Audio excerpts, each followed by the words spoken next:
Maybe I don't treat you quite as good and over. Maybe I don't love you quite as open and over. Little things I silly said and I just never can tell her. You're always on my mind. You're always on my mind. Maybe I don't hold you and long and tired. And I guess I never told you. Bom dia! Hoje são 6 de dezembro de 2023, terça-feira, Brasília, Distrito Federal, Brasil. Estou aqui novamente no Parque Ecológico aqui do Guará 2, onde moro em Brasília. E ontem levei um banho aqui durante a filmagem, um banho gostoso de chuva, e tudo indica que novamente vou tomar outro banho. O céu aqui já está se formando, vai cair água, tudo indica. Mas nada me impede aqui de fazer o vídeo e a chuva será sempre bem-vinda. Então vou trazer aqui, gente, ó, novamente, ó, mais 9 explanações, 9 de pessoas aí, ó, que frequentam minha página no YouTube. Aí, ó, vocês aqui em meu canal, vocês têm espaço, ó. Vocês aí escrevem e eu aqui, ó, trago aí para cá sua explanação. Então, 9 explanações aqui. Vou ler na íntegra as explanações de José Francisco da Silva, do novamente Plauto Leal, Alain Maurício, a pessoa que se apresenta com o nome Quando Você Lê os Comentários. Vou trazer aqui novamente Henrique Agostinho Silvério, o Francisco Salviano Souza, o Edson Martins, o José Carlos Garcia e novamente Plauto Leal. Então vamos lá, vamos começar aqui com o José Francisco da Silva. Vamos lá, ele escreve assim: um dos maiores problemas desses políticos é envolver religião com questões de Estado. O Estado é laico e o nosso representante deveria agir assim. Quando quisesse se manifestar na sua crença, deveria ser em seu templo, jamais em hora de serviço. Bolsonaro se manifestava ridiculamente em sua crença. Muito bem, o José Francisco da Silva diz aí que políticos não deveriam levar sua religião, sua crença religiosa para o trabalho. Trabalho é uma coisa, igreja é outra. Uma função pública é uma coisa, outra coisa é religião. Então, um político, mesmo sendo religioso, um político, ele não poderia invocar sua religião, seu Deus, seus deuses, em seu local de trabalho. Não poderia invocar esse Deus aí, ou deusas, na Câmara dos Deputados, no Senado Federal, nas Assembleias Legislativas, nos estados, entendeu? Nas câmaras de vereadores. O político não devia levar sua religião para esses locais de trabalho. Por quê? Porque o país, o Brasil, é um país, não é uma pessoa. O Brasil é um país laico, não tem religião alguma. Quem tem religião são as pessoas, e são religiões diferentes, deuses diferentes. Então você não pode emplacar seu Deus, sua crença, lá nos órgãos públicos. Só que, infelizmente, não é assim. A gente vê aí cristãos, principalmente, né, na política, cristãos aí na política, não é? Cometendo aí barbaridades, né, cristãos. E você vê aí o Jair Bolsonaro, né? A esposa dele é evangélica. E ele aí sempre, né, trazendo a religião para o trabalho, lá no cargo dele, presidente da República. Um presidente da República sério não pode invocar sua religião. Ele tem que fazer a separação. Trabalho é uma coisa, presidente da República é uma coisa, é um cargo público que não tem religião alguma. E aí vem um presidente e traz sua religião. Isso é um absurdo, mas é o que a gente vê no Brasil aí. E ele aqui traz a crítica dele, não é? Que ele diz aqui, um dos maiores problemas desses políticos é envolver religião com questões de Estado. Muito bem, parabéns ao José Francisco da Silva. O Plauto Leal, que mora em Crato, no Ceará, perto de Juazeiro do Norte, o Plauto Leal, que foi um cristão católico fervoroso, ele leu aqui o comentário do José Francisco da Silva sobre religião junto com política, e aí ele escreveu assim, o Plauto: verdade, o líder de uma nação tem que ser neutro no que diz respeito à religião. Ainda que ele tenha uma religião, que fique para ele. Nada de ficar manifestando a sua crença em um Estado que é laico. O professor, e aí ele se refere a mim, o professor, inclusive, já fez alguns vídeos sobre o uso de crucifixos nos órgãos públicos. Um absurdo. É isso aí, gente. Então é preciso separar duas coisas diferentes. Política, Estado, política, sinônimo de Estado, política e religião. São coisas diferentes.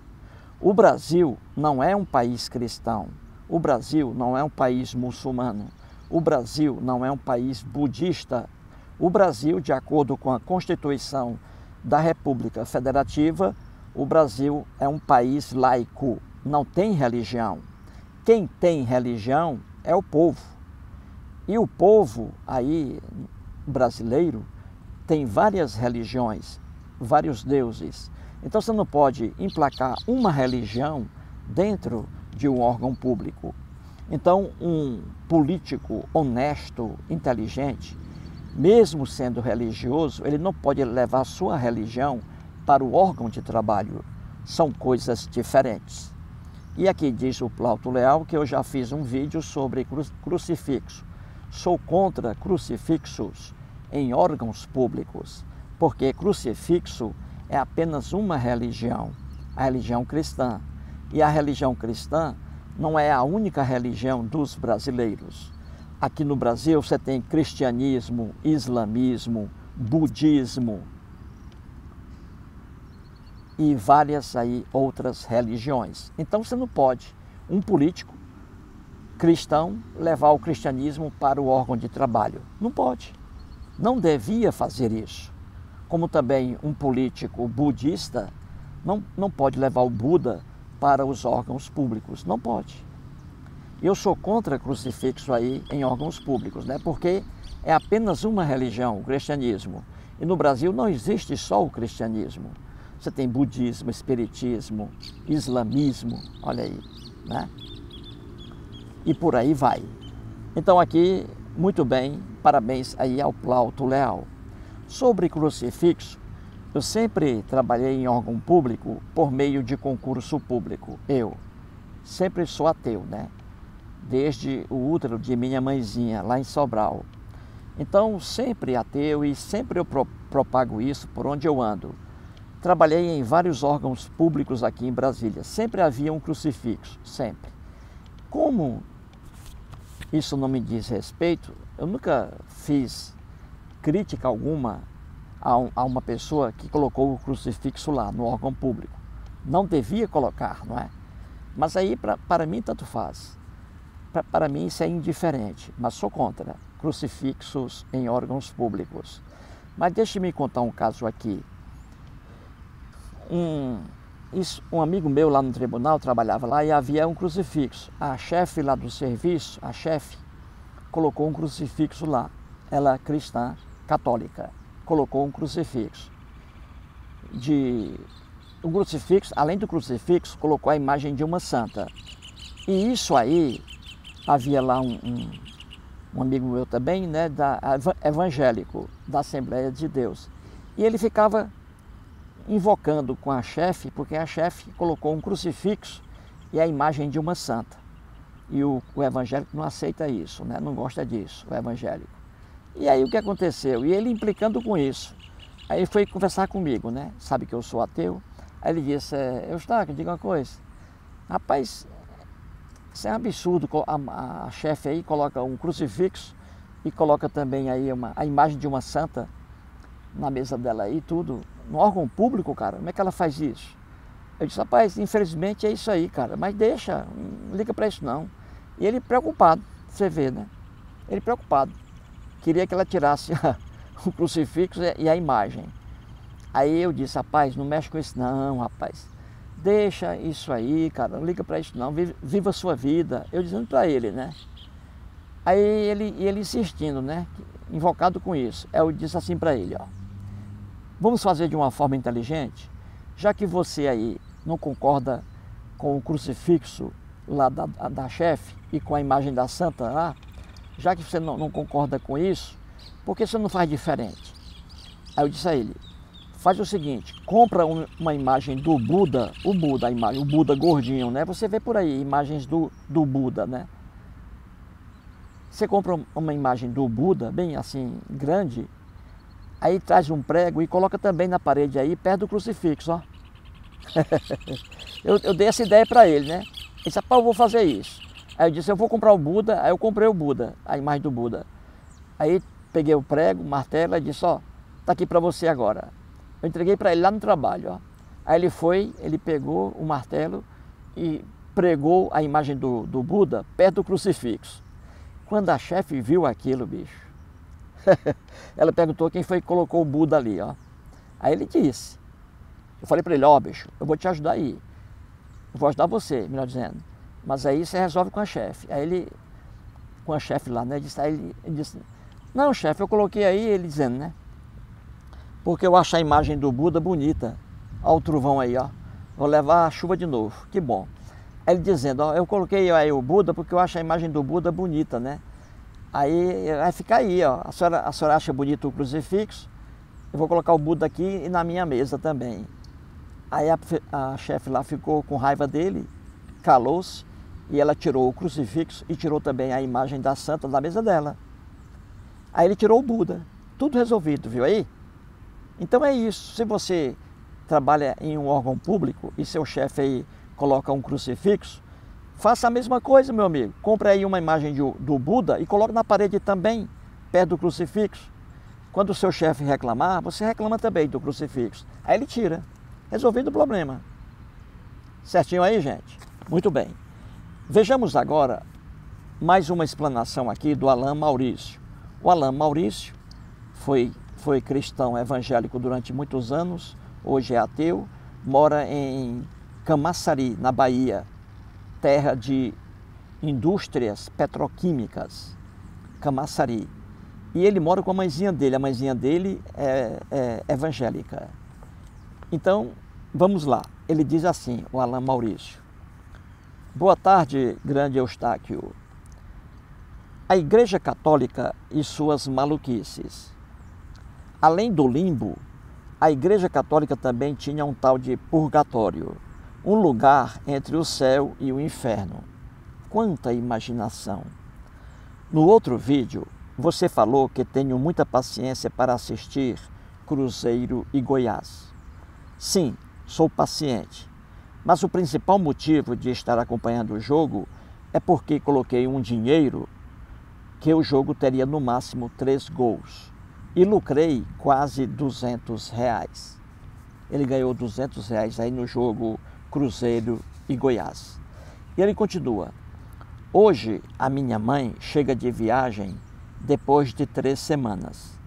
Todos os anos ela vai em caravana com dezenas de outras senhoras de idade viajando pelo Brasil e América do Sul. Ela, porém, só viaja de ônibus. Morre de medo de avião. Viaja somente de ônibus. Quando ela chega de viagem, reclama que ficou sem dormir, pois muitas vezes o ônibus passa 36 ou 48 horas sem parar, apenas muda o motorista. E ela diz que não consegue dormir dentro do ônibus. E eu brinco com ela dizendo que quando a viagem é longa, aí é que eu caio no sono. E ela diz que se acontecer alguma coisa, ela quer estar vendo o que está acontecendo. E eu volto a responder, eu sou o contrário, mãe. Se acontecer alguma coisa grave, eu quero estar dormindo para quando acordar, já estar no céu. Ele brincando com a mãe dele. 5 dias atrás, eu fui lá na casa dela, da minha mãe, para ligar o carro dela, que ela me pediu para eu ficar indo lá ligar o carro, para o motor não ficar parado. 3 ou 4 anos atrás, eu mostrei um vídeo do Senhor falando de religião para ela. E ela diz assim, esse aí, quando morrer, vai direto para o inferno. E eu perguntei, qual ser humano, mãe, na face da terra que morreu e voltou para dizer que existe inferno? E ela responde, jamais, meu filho, jamais abandonarei a minha fé. E aí ele continua, só para terminar este comentário, quero dizer que esse YouTube está de sacanagem, pois até agora já colocou uns 30 comerciais e propagandas, enquanto o vídeo do Senhor passava. Tem comercial demais, macho. É o grande Alain Maurício aí, ó, uma figura, o Alain Maurício. Então ele brinca muito, hoje ele é ateu, né, consciente, ele brinca muito com a mãezinha dele. A mãezinha dele é uma pessoa maravilhosa. Eu já vi a mãe dele num vídeo aí que ele fez, no canal dele, Alain Maurício. Bom, ele diz aqui que assistiu ao jogo Cruzeiro e Goiás. Realmente ele disse que é duro ver um jogo desse, mas só que ele apostou, né? Ele apostou um dinheirinho ali e ganhou R$200, cara. Aí é bom, né? Aí até o jogo Sobral e Fortaleza não dá para assistir a esse jogo aí. Ganhando R$200 cada jogo, pô. Aí ele continua aqui que a mãe dele viaja muito, católica, né? Com as amigas, conhecendo aí Brasil e América do Sul. Que bom, uma senhora aí já idosa, merece viver, viajar é bom demais. Agora veja aqui como o ser humano, o homem é um animal parcialmente racional e não totalmente racional. A mãezinha dele aqui, por exemplo, ó, ele diz aqui que ela anda sempre, viaja de ônibus. Eu gosto também de viajar de ônibus, Alain. Sempre viajo de ônibus. Fui agora, recentemente, em setembro, a Minas Gerais, só andando de ônibus. Conheci 5 cidades, só de ônibus. Aqui de Brasília, eu saí às 7 da noite, 19 horas, cheguei às 7 da manhã a Belo Horizonte, dormindo, a maravilha a estrada, maravilha a viagem de ônibus. Aí ele diz aqui que a mãe dele sempre viaja de ônibus, porque ela tem medo de avião. Ela jamais entra num avião, tem medo. Viu aí? Como o ser humano, ele é um animal parcialmente racional. Como é que você vai ter medo de andar de avião se o avião é o segundo transporte mais seguro da Terra? O primeiro transporte mais seguro da Terra é o elevador. Só que é moleza, né? O elevador, ele corre num trilho. Não há como, né, bater no outro. Impossível, né? Um elevador. Ele corre no trilho, separado, sozinho. É por isso que ele é o transporte mais seguro da Terra. E o segundo, o avião. O avião é o mais seguro da Terra, o transporte. O mais perigoso, um dos mais perigosos, o carro, o ônibus. Pois ela aqui, ó, ela tem medo de viajar no transporte, o segundo transporte mais seguro da Terra, que é o avião. Ela tem medo, ó.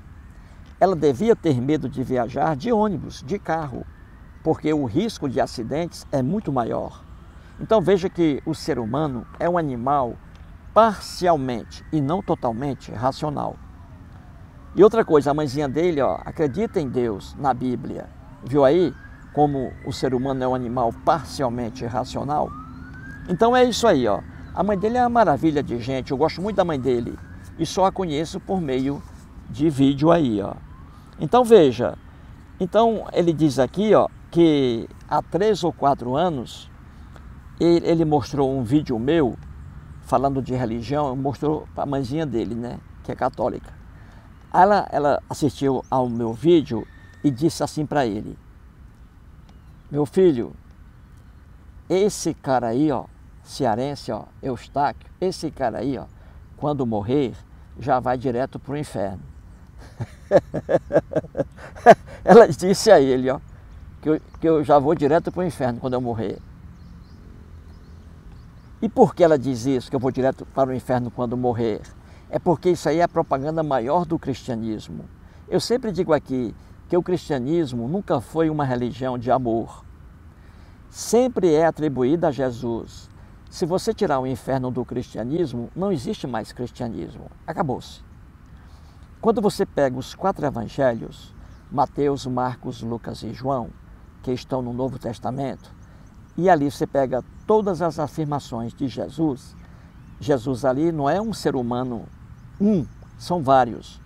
Ali são vários escritores cristãos inventando coisas e atribuindo essas coisas a um certo Jesus. É por isso que existem as diferenças. Então, quando você pega o Jesus que está nos 4 evangelhos, ele sempre dizia: quem crer em mim, quando morrer, será salvo, vai para o céu. Agora, quem não crer em mim, quando morrer, será encaminhado para o inferno, fogo eterno. Então, o Jesus do Novo Testamento adorava a tortura eterna, pior ainda. E o pior, tortura para apenas uma pessoa que não crê nele. Veja que absurdo. Você não está aí propagando tortura para um estuprador, não. Para um homicida, não. Está empregando a tortura para pessoas boas apenas porque não acreditam em Jesus. Que loucura! Isso aí chama-se cristianismo. E a mãe dele aqui disse, ó, ela assistiu a um vídeo meu e disse assim em relação a mim: esse aí, quando morrer, já vai direto para o inferno. Viu aí? Ela diz isso por quê? Porque ela é cristã. Ela vê isso na igreja lá, evangélica, e também ela vê isso aí nos 4 evangelhos. Jesus atribuindo isso aí. Viu a loucura do cristianismo? Como é que você pode condenar uma pessoa por não crer? O crer ou não crer independe da vontade da pessoa. Entendeu? Então você tem que entender, você tem que diferenciar o que são atos voluntários que dependem da vontade da pessoa e atos involuntários que não dependem da vontade da pessoa. As pessoas não podem ser punidas por atos involuntários que não dependem de sua vontade. Não podem. Crer em Jesus não depende da vontade de uma pessoa, está além da vontade. Crer em Buda também não depende da vontade da pessoa. Crer em Maomé não depende da vontade da pessoa. Não depende. Se não depende, a pessoa não pode ser punida. Mas o cristianismo, que nunca foi uma religião de amor, prega isso aí. É a propaganda máxima do cristianismo. Jesus dizendo: quem crer em mim, quando morrer, será salvo. Quem, porém, não crer, será condenado. Ele exigia crença nele incondicional. Você entendeu? Ele era contra a liberdade de crença. Jesus também contra a liberdade de crença. Eu sou ateu. Eu amo as pessoas, sejam elas cristãs, budistas, adoradores de Maomé, você entendeu? Adoradores do confucionismo, do hinduísmo, pessoas lá na Índia, pessoas com várias crenças, vários deuses. Eu gosto dessas pessoas. Não vou puni-las porque elas não são ateias. Mas Jesus não. Jesus exigia crença apenas nele. Ele era contra a liberdade de crença. Jesus. Entendeu, gente? E ele diz aqui, o grande... E a mãezinha dele é maravilhosa. Já vi um vídeo aí, ele fez com a mãezinha dele. É uma pessoa maravilhosa, simpática. Desejo tudo de bom para a mãe aí do Alain Maurício. Gente boa, gente boa. Então vamos continuando aí. Vejamos agora a manifestação aí, a explanação do amigo que se apresenta com quando você lê os comentários.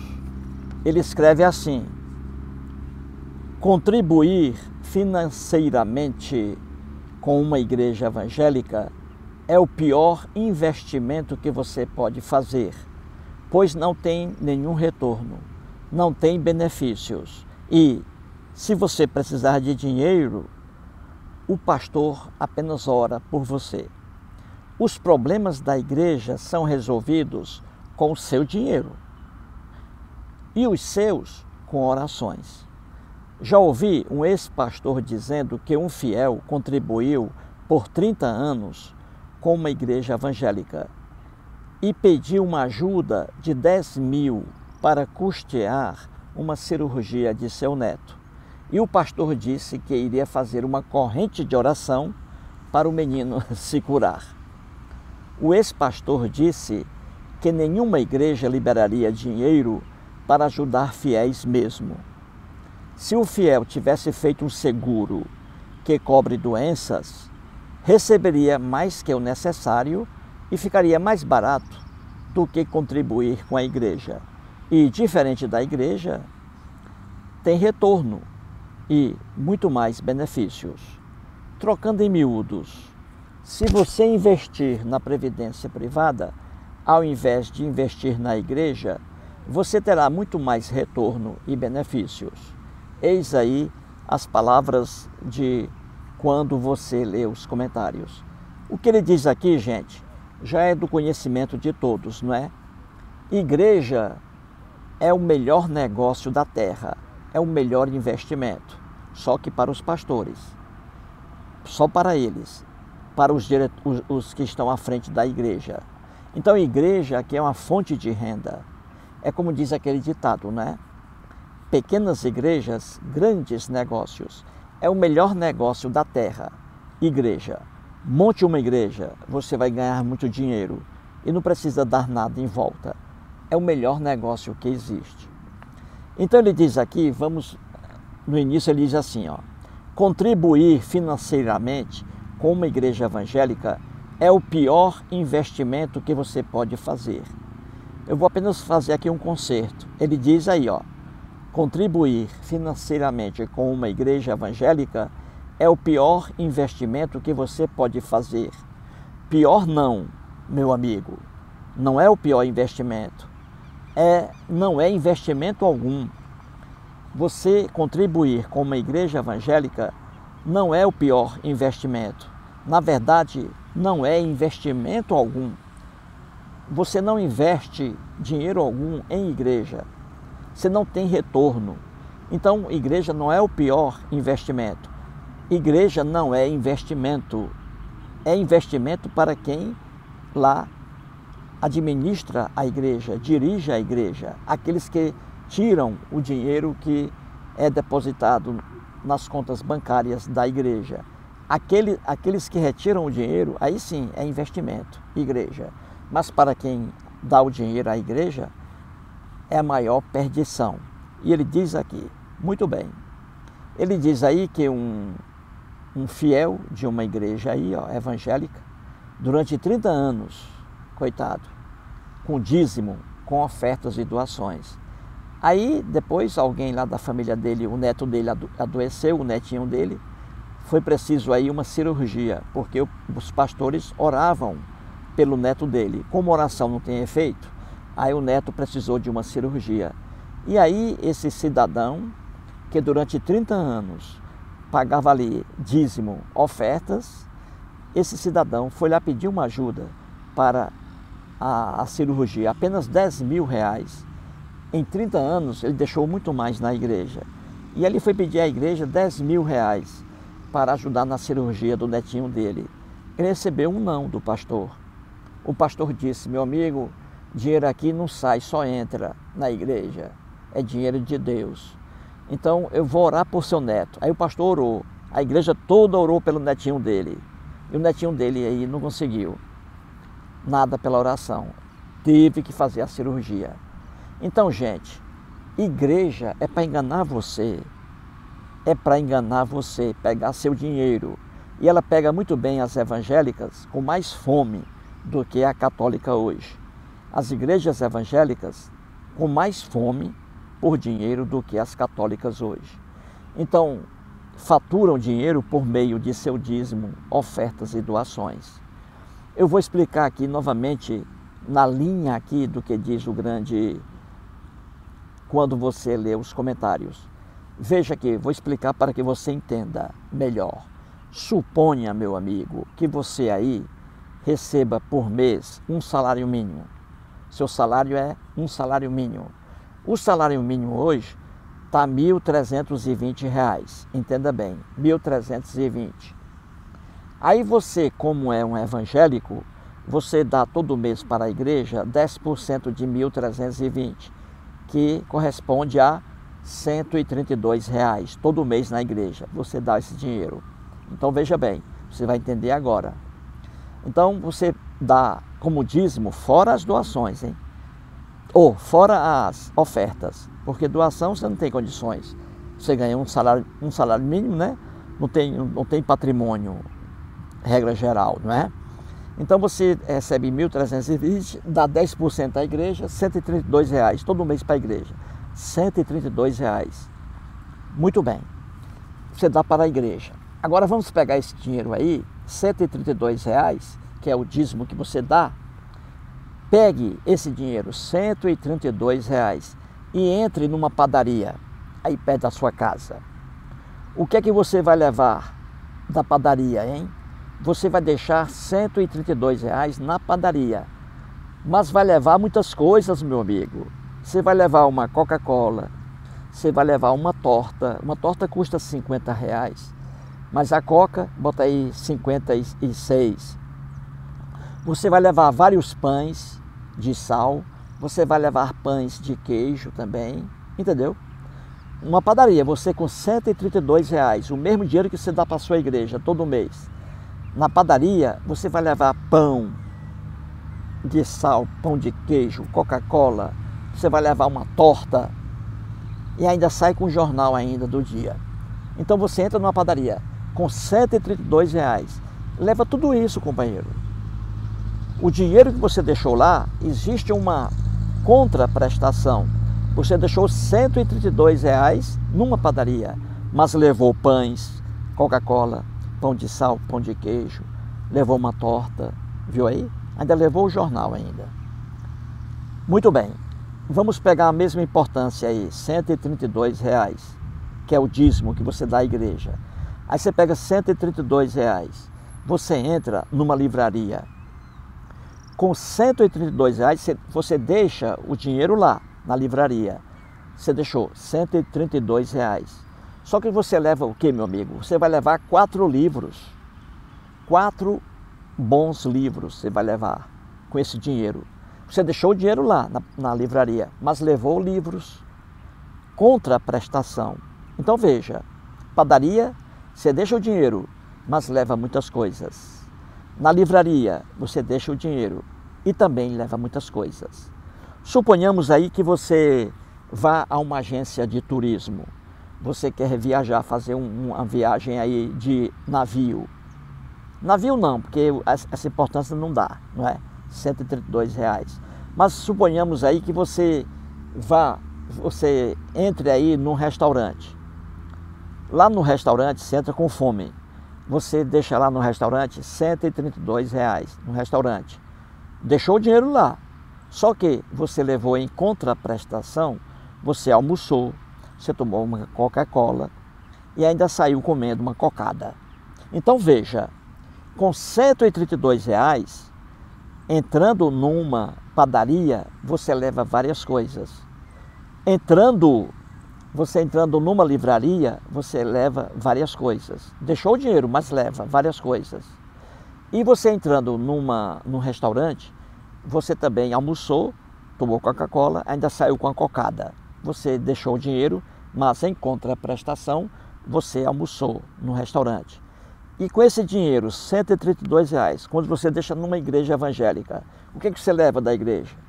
O que o pastor dá a você?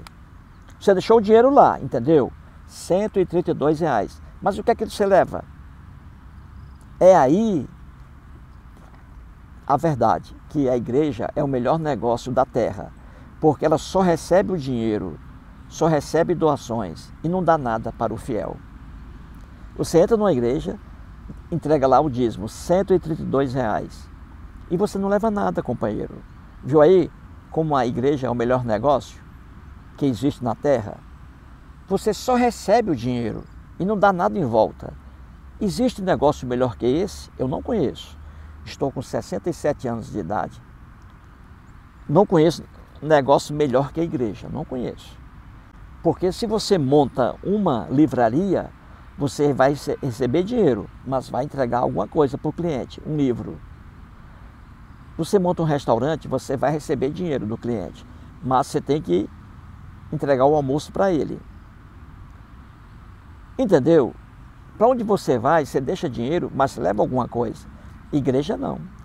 Igreja você leva o dinheiro e o pastor não te dá nada em volta, cara.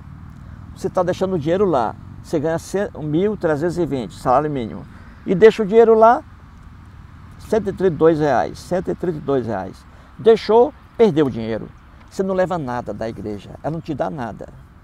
Você entendeu como é verdade quando dizem que a igreja é o melhor negócio da terra? É o melhor negócio, porque você só recebe dinheiro e não é obrigado a dar nada a ninguém. Existe negócio melhor que esse? Está difícil encontrar. Você entendeu? Então é o que ele diz aqui, ó. Ele diz que, veja bem, um fiel, cara, durante 30 anos, pagando dízimo para a igreja evangélica, com ofertas para a igreja, durante 30 anos, deixou uma fortuna lá. Aí o rapaz aqui ficou quebrado, o neto dele adoeceu, ele foi lá pedir ao pastor R$ 10.000 para pagar a cirurgia. Aí o pastor disse que a igreja não tem, e que o pastor ia orar pelo menino. Aí o pastor orou, a igreja toda orou, como oração não serve para nada, o menino aí foi obrigado a fazer a cirurgia na rede pública. É isso aí, gente. Igreja só é investimento para os fundadores, aquela pessoa que funda a igreja. Você vê várias igrejas aí evangélicas. Eu mostrei aqui no vídeo, né? Cidades aqui com várias igrejas evangélicas, porque é o melhor negócio que existe na terra. Você vai ganhar dinheiro e não entrega produto algum. Simples entender isso. Parabéns aí ao grande quando você lê os comentários.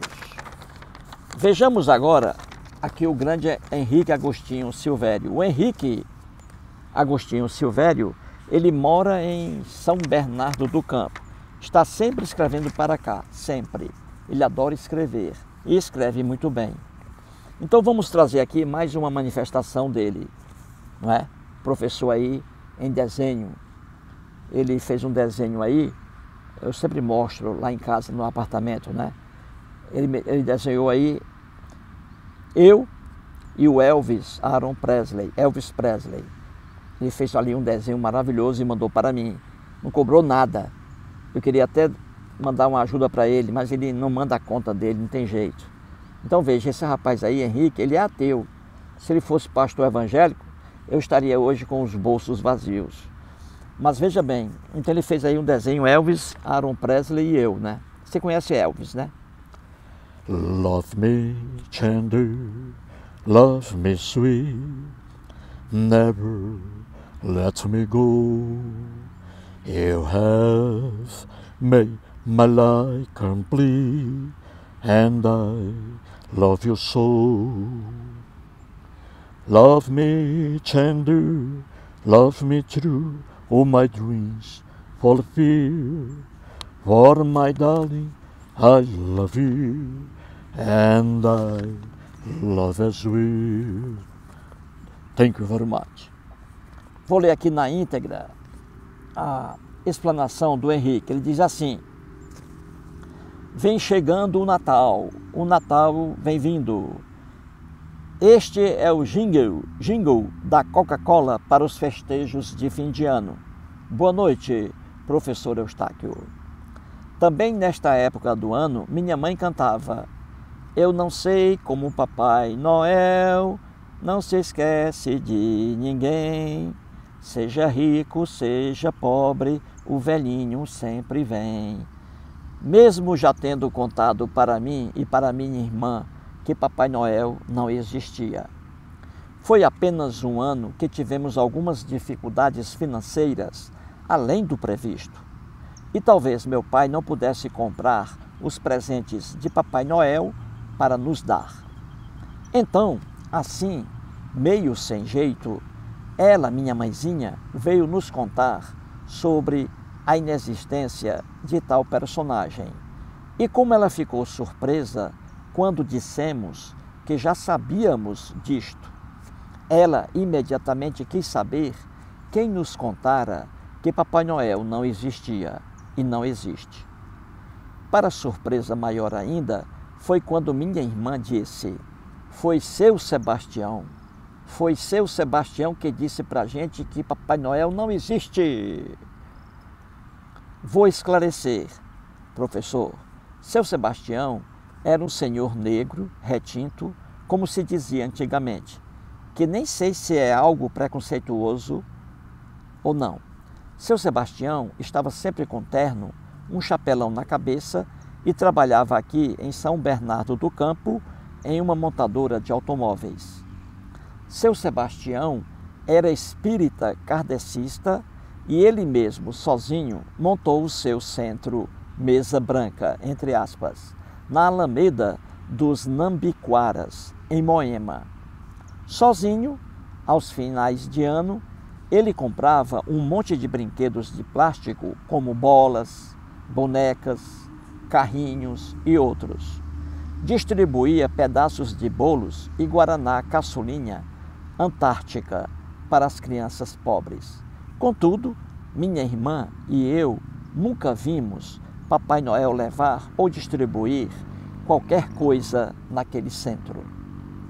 A cada ano aumentava o número de crianças pobres, loucas para ganhar um videogame ou celular. Na Páscoa era a mesma coisa com distribuição de pequenos ovos de chocolate. Então dissemos para nossa mãe que fora desta forma que seu Sebastião nos contara sobre a inexistência de Papai Noel. Para mim, que já acreditava em, entre aspas, Deus mesmo, para mim, que já não acreditava em Deus mesmo, não fez a menor diferença.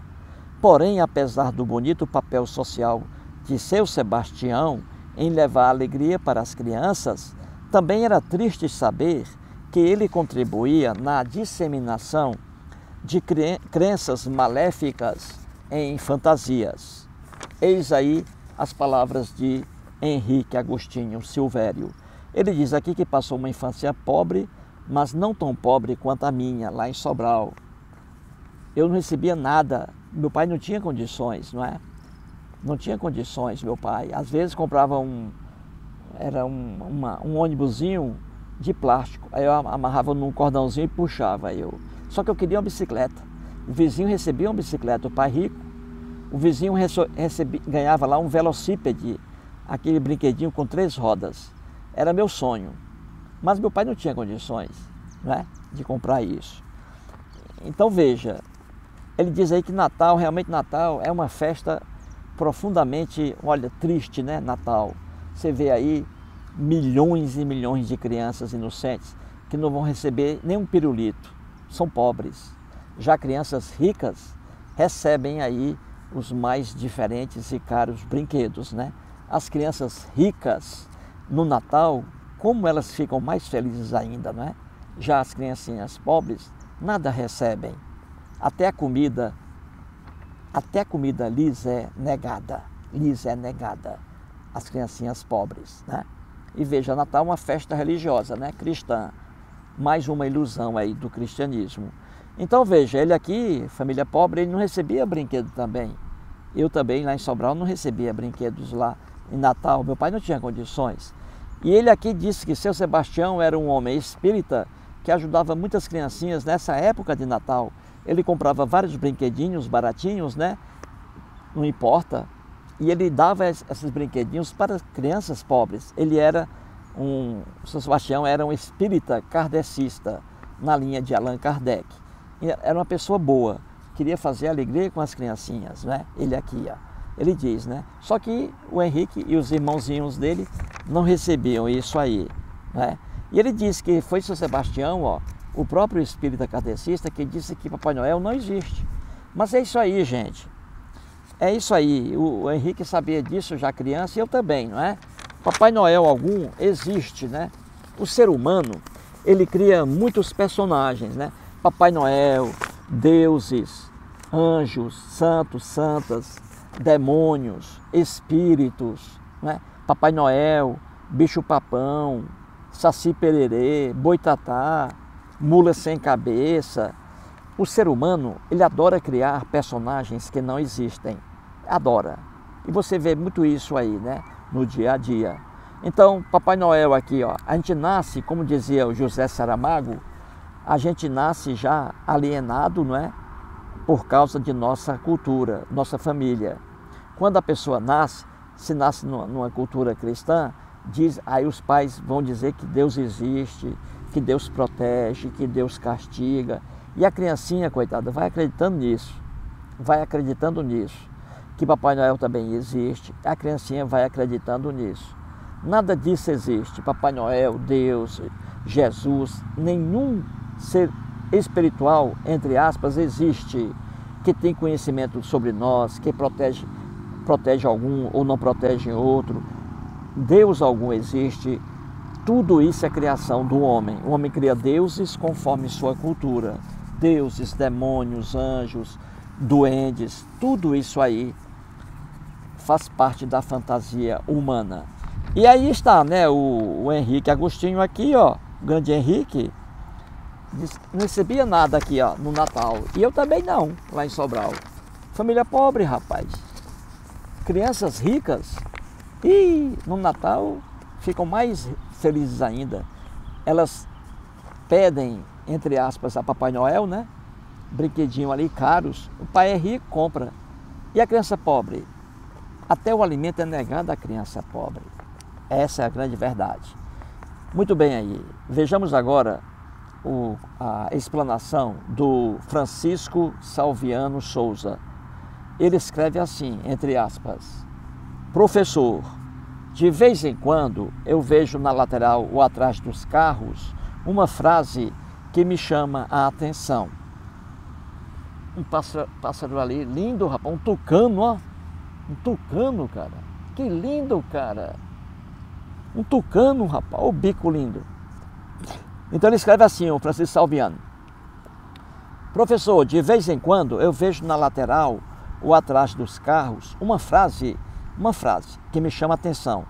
Na frase está escrita assim: presente de Deus nos carros. Eu já vi aqui também, em Brasília, presente de Deus nos carros. Alguns cristãos colocam essa maluquice aí, presente de Deus. E eu já vi assim também, ó, foi Deus que me deu. Ou seja, o cristão dizendo que foi Deus que deu o carro a ele. É porque, como dizia Sigmund Freud, o homem religioso, ele não diz coisa por coisa. Ele se fundamenta, ele se apoia em fundamentações miseráveis para seus pontos de vista. Deus algum existe, Jesus algum existe, Deus algum dá carro a alguém, até mesmo um carro de mão. Não dá, e nem tira. Da mesma forma Jesus. Mas aí eu vejo aqui em Brasília também, já vi aqui, e vou até filmar. Quando eu passar aqui por um carro, eu vou filmar para mostrar isso. Assim, ó, presente de Deus e também foi Deus que me deu. É porque o ser humano, o homem religioso, não consegue raciocinar. E aí diz coisas bobas, afirmações bobas.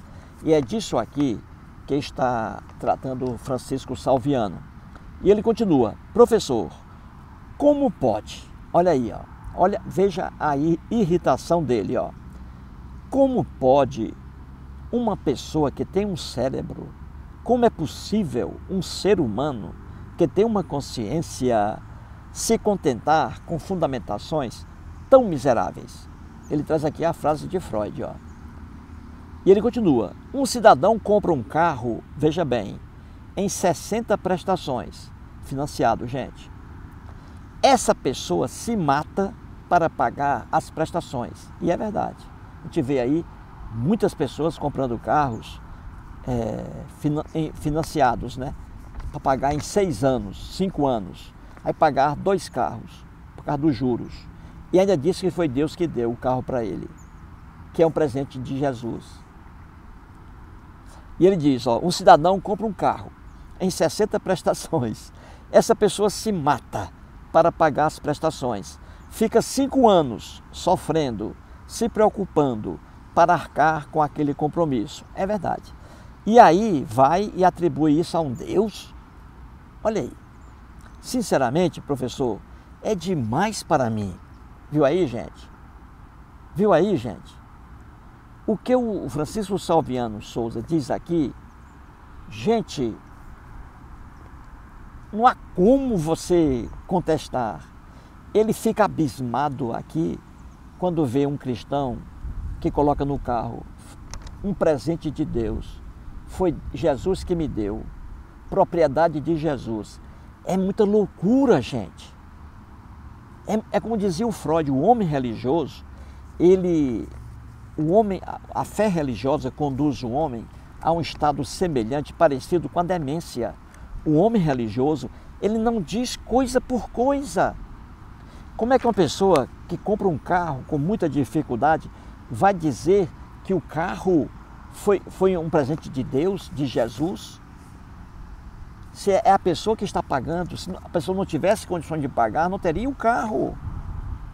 Isso é óbvio. Se uma pessoa compra um carro e está pagando as prestações, ela mesma deu um presente para si. Ela comprou esse carro. E quantas pessoas aí, milhões de cristãos, não têm condições de comprar um carrinho de mão sequer? Não tem.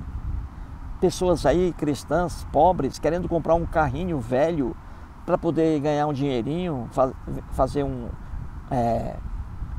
cachorro quente para vender aí, e não tem condições de comprar um carrinho.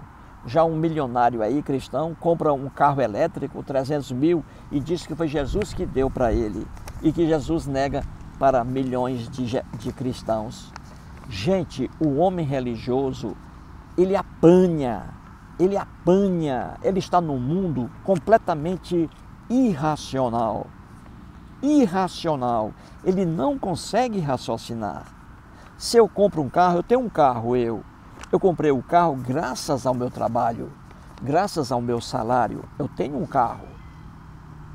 Comprei um carro graças a mim mesmo, porque se eu não tivesse salário, se eu ganhasse um salário mínimo, só compraria um carro de mão. Mas eu tenho um carro automotivo, por causa do meu salário. Ninguém me deu, principalmente um espírito. Então as pessoas, o homem religioso não consegue raciocinar. E isso deixa aqui irritado o Francisco Salviano Souza. Ele vê lá na cidade dele um carro lá, presente de Deus, presente de Jesus, propriedade de Jesus. Foi Jesus que me deu. Isso é ignorância, gente. Se a pessoa tem um carro, pagou as prestações, ela deve isso a si mesma. E um universo de cristãos que não tem condições de comprar um carro. E cristãos aí, aqui a gente vê em residências aí, a gente vê 3 carros aí numa família, 4. Já outra família cristã miserável só tem um carro de mão. Gente, religião é isso aí. Fé religiosa destrói seu cérebro, seus neurônios. É por isso que uma pessoa normal, racionalmente normal, se espanta com isso. E aqui foi o caso do Francisco Salviano Souza. Entendeu aí? Vamos a mais uma explanação. O Edson Martins mora em Rio Grande da Serra, no estado de São Paulo. Edson Martins, Rio Grande da Serra. Ele escreve assim: hoje, assistindo ao Jornal Nacional, fiquei sabendo que 5,7 milhões de brasileiros não têm banheiro em casa. Dizem que Deus é pai, Dizem que Deus é brasileiro. Que pai é esse que não dá nenhum banheiro para seus filhos cagarem?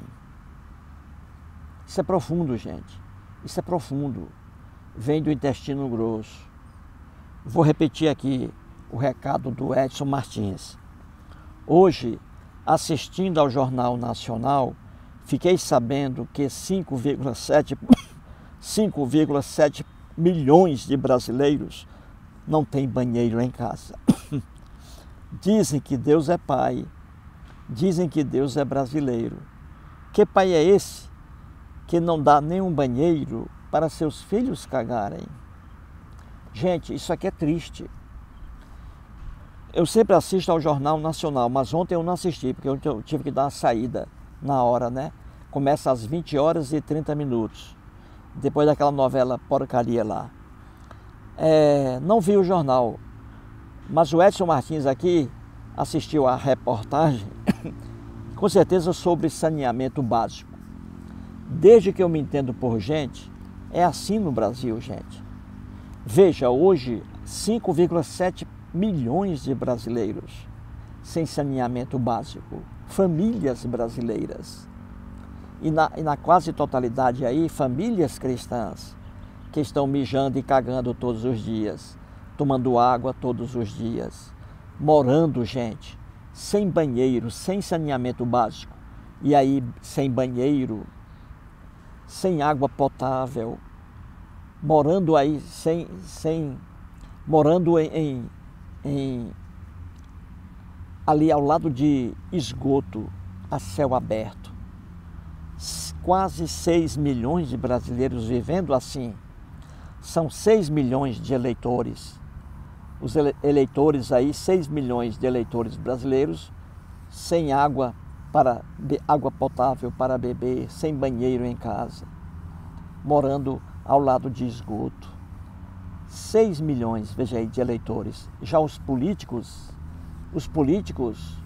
moram em lugares melhores aí das cidades. Político algum mora ao lado de esgoto. Isso aí é para o eleitor se lascar. Político algum no Brasil, gente, mora ao lado de esgoto. Político algum fica sem banheiro. Quando o político caga, ele tem um banheiro lá na residência dele, um banheiro de primeira, bonito. O político. Já o eleitor, não. 6 milhões de eleitores brasileiros aqui, 6 milhões de brasileiros sem água potável, sem banheiro. Olha aqui. Isso é triste, gente. Isso é triste. E aí, o político, ele ainda pega a religião para poder ainda gozar da cara aqui das pessoas. Eles ficam dizendo que se existem 6 milhões de brasileiros sem banheiro,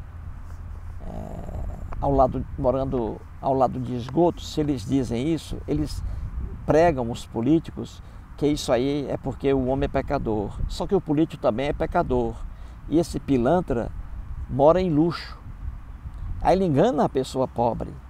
A pessoa pobre aí diz assim, a gente sofre porque é pecador, a gente sofre por causa de Adão e Eva. Mas o sofredor é tão burro que ele não percebe que o político também é pecador. Só que esse político pecador tem água potável, banheiro lá para ele cagar à vontade, entendeu? Ele mora em bairros mais bonitos e chiques das cidades. Mas aí o abestado aqui, ele acredita que ele está sofrendo porque ele é pecador. Só que os políticos são pecadores também e não estão sofrendo. Os políticos usam a religião para ainda massacrar o pobre, o miserável. E aqui diz o Edson Martins, como é que pode? Aí, esses cristãos aí, ó, a maioria cristãos aqui no Brasil, ó, milhões de cristãos sem um banheiro em casa. E ele diz aqui, o Edson Martins, como é que pode? Cadê Deus? Deus algum existe? Deus dá banheiro a alguém? Deus algum existe? Deus está preocupado se alguém tem banheiro ou não. É simples entender isso. E ele diz aqui, ó, dizem que Deus é brasileiro. Mais uma loucura dizer que Deus é brasileiro. O Deus dos cristãos é o Deus da Bíblia. A Bíblia não é um livro brasileiro. Não foi escrita a Bíblia em língua portuguesa. Não. A Bíblia é um livro de um povo. O Deus da Bíblia é o Deus de um povo que veio para cá. Então, Deus não é brasileiro. Deus é hebreu. O Deus da Bíblia é o Deus dos hebreus, hoje, os judeus, descendentes dos hebreus. O Deus da Bíblia é o Deus deles. Você abre a Bíblia, de Gênesis ao Apocalipse, você vê lá na Bíblia, tudo da região deles. Jerusalém, Belém da Judéia, né? Jerusalém.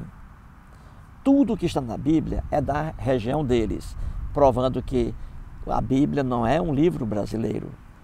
O Deus da Bíblia é um Deus dos hebreus. Ali, Abraão, Jacó não eram brasileiros.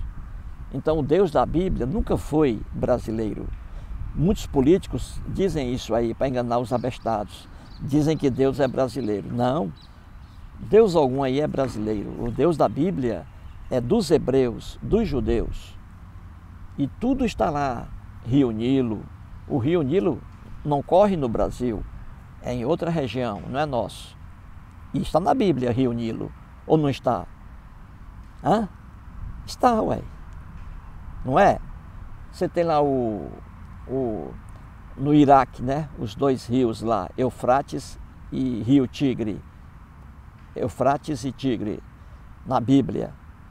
Eufrates e Tigre não são rios brasileiros. Então a Bíblia não é brasileira. O Deus da Bíblia não é brasileiro. Entendeu? Parabéns aí ao grande Edson Martins. Então vamos lá, gente. Vamos aqui a mais uma explanação. A do José Carlos Garcia. Ele escreve assim, sobre Roberto Carlos. Ele sempre foi um católico fervoroso, Roberto Carlos, cantor. Fez várias músicas com temas religiosos. Jesus Cristo, Todos Estão Surdos, Nossa Senhora, O Homem, que me lembro. E continua José Carlos Garcia.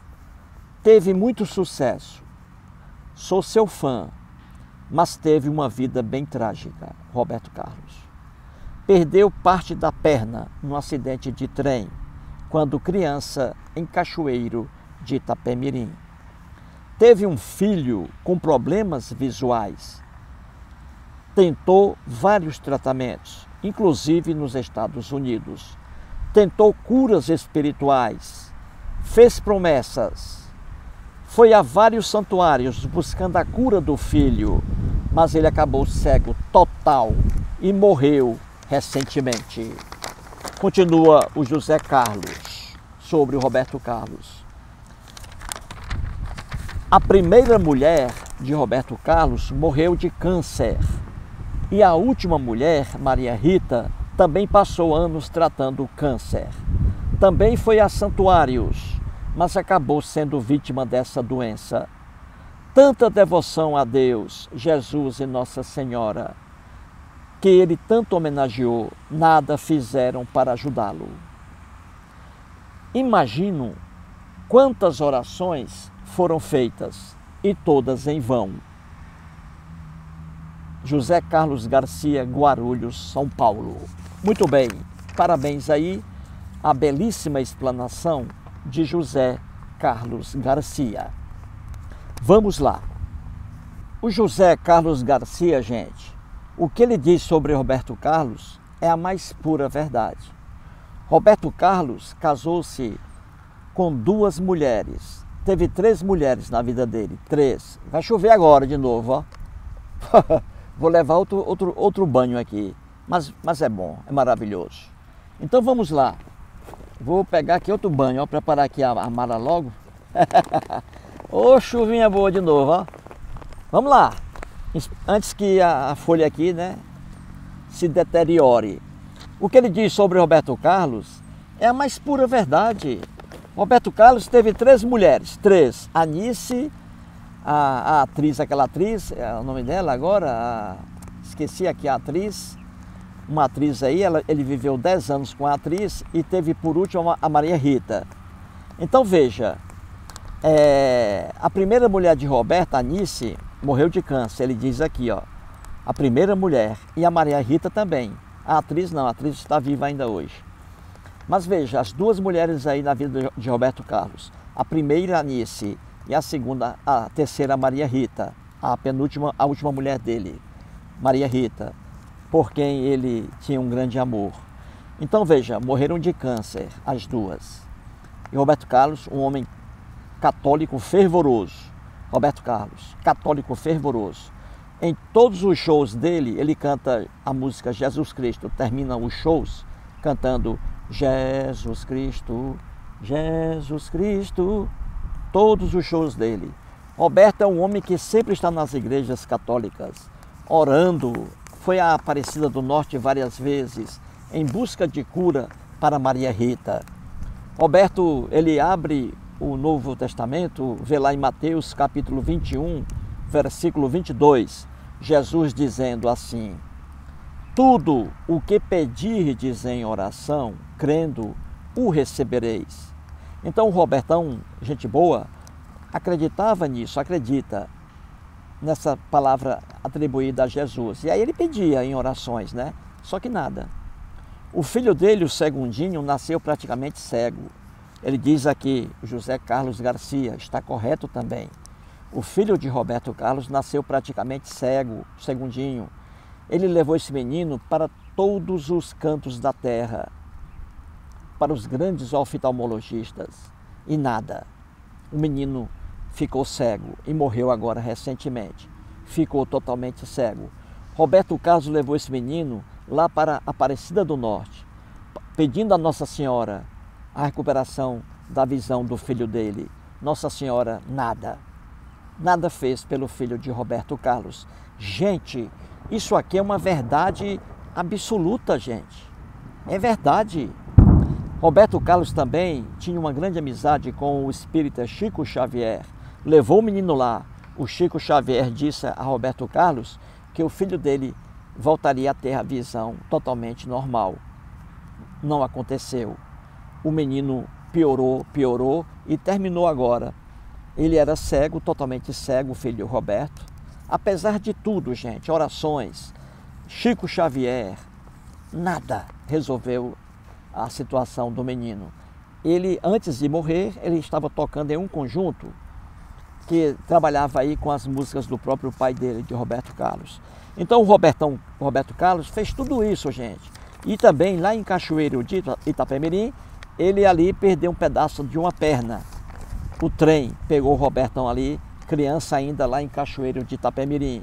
A mãe dele era católica fervorosa, orava pelo filho e o filho foi atropelado pelo trem. O que eu estou dizendo aqui, eu sempre repito, nem havia necessidade de eu dizer isso aqui. Nem havia necessidade de meu amigo aqui, José Carlos Garcia, escrever o que ele escreveu aqui. Mas é porque ele diz que oração não funciona. Nada funciona. Deus algum existe? Deus algum ouviu alguma vez o Roberto Carlos? Deus algum ouviu a canção de Roberto Carlos, Jesus Cristo? Jesus Cristo, Jesus Cristo. Deus algum ouviu isso aí? Jesus algum existe e ouviu a canção de Roberto Carlos? Tudo isso aqui é imaginação religiosa. O Robertão, homem católico, fervoroso, Roberto, fervoroso, orando direto. E a primeira esposa Nice morreu de câncer, orando direto. A terceira esposa, a Maria Rita, morreu de câncer, orando direto. O filho dele morreu cego. É fácil você ver isso aí, que oração não serve para nada. E é o que diz aqui o José Carlos, Roberto Carlos, tanta devoção a Deus, a Jesus e a Nossa Senhora, que ele tanto homenageou em músicas. E aí, cadê? Na prática, o que houve? Nada. Ele não conseguiu nada por meio de orações, nada. Essa é a realidade que dói. Parabéns aí ao grande José Carlos Garcia. Já está começando a chover aqui novamente. Eu acho é bom, eu quero que chova, e muito. tomar mais um banho aqui. E aí chegamos, ó, à última explanação do grande, novamente aqui, o Plauto Leal, que mora em Crato, perto de Juazeiro do Norte. Ele escreve assim, o Plauto Leal, vamos lá. Esse pensamento de Jesus é de uma ingenuidade sem tamanho. Ora, em primeiro lugar, a pessoa doar todos os seus bens para os pobres não vai resolver o problema da pobreza. O problema da pobreza é um problema social que deve ser um compromisso político. É dever do Estado criar políticas sociais como geração de empregos, porque a pessoa que está desempregada precisa de trabalho. Só o trabalho é que dignifica o homem. Esmola não resolve o problema. Essa ideia de que a pessoa tem que doar seus bens para os pobres é uma loucura. É tanto que os líderes religiosos deveriam ser os primeiros a seguir esse mandamento. No entanto, eles mesmos ignoram essa passagem, porque sabem o quão é absurdo esse versículo. Essa ideia de que a pessoa tem que fazer votos de pobreza, somente os fiéis mais ingênuos levam isso a sério. Às vezes, quando eu vejo uma pessoa pedindo esmola, eu me compadeço e termino dando uma ajuda, mas sabendo que aquela atitude não irá resolver o seu problema. Se o próprio Deus é o dono do ouro e da prata, então ele é que deveria saciar a fome de milhares de famílias. Ele deveria prover essas pessoas com todas as suas necessidades. Nós, que somos ateus, sabemos que a pobreza é um problema social. Trovão aí, ó. Começou a chover de novo. Rapaz, estou gostando dessa chuva, viu? Vamos lá, vamos lá, vamos lá. Nós, que somos ateus, sabemos que a pobreza é um problema social, mas os cristãos que acreditam em Deus deveriam se fazer a seguinte pergunta: que pai bondoso é esse que deixa seus filhos passarem fome, sendo que o mesmo promete ser justo e fiel? Se o próprio Jesus diz: vinde a mim, todos os que estão cansados e sobrecarregados, e eu vos aliviarei.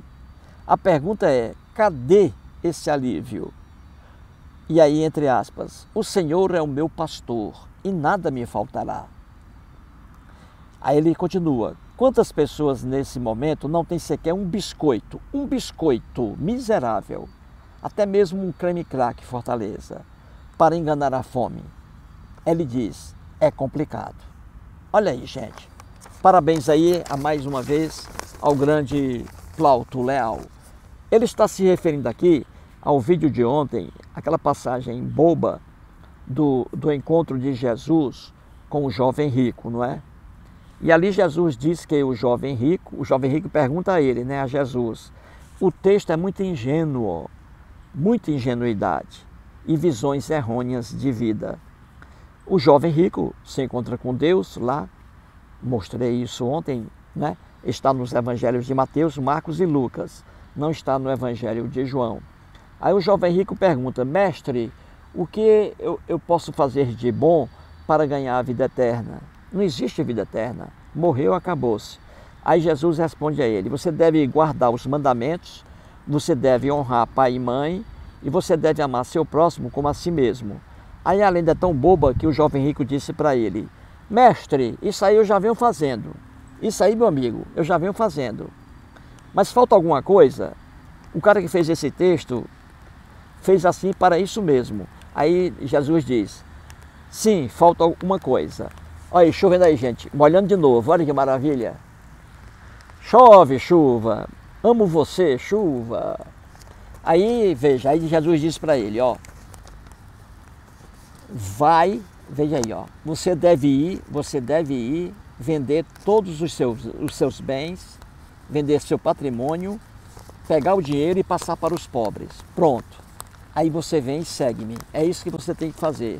Como o jovem era muito rico, não queria perder a riqueza dele, não atendeu aí ao conselho de Jesus, claro. Foi embora. Eita, que maravilha de novo, ó. Que bom, que bom. Estou adorando a chuva, ó. Aí, meu irmão, veja, aí Jesus disse aos discípulos, ó.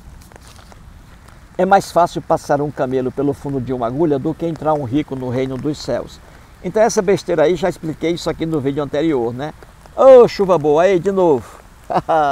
Que maravilha. Fechar aqui. Então veja, a imbecilidade aí já expliquei, não é? Pobreza, não se resolve pobreza com esmolas. Vendendo bens, passando para pobres. A pobreza vai continuar. O que resolve pobreza é trabalho. Trabalho traz dinheiro e traz também o trabalho. Oh, maravilha! Ó. Traz dinheiro e traz também trabalho, traz dignidade humana. Então é o trabalho que traz tudo isso. Esse negócio de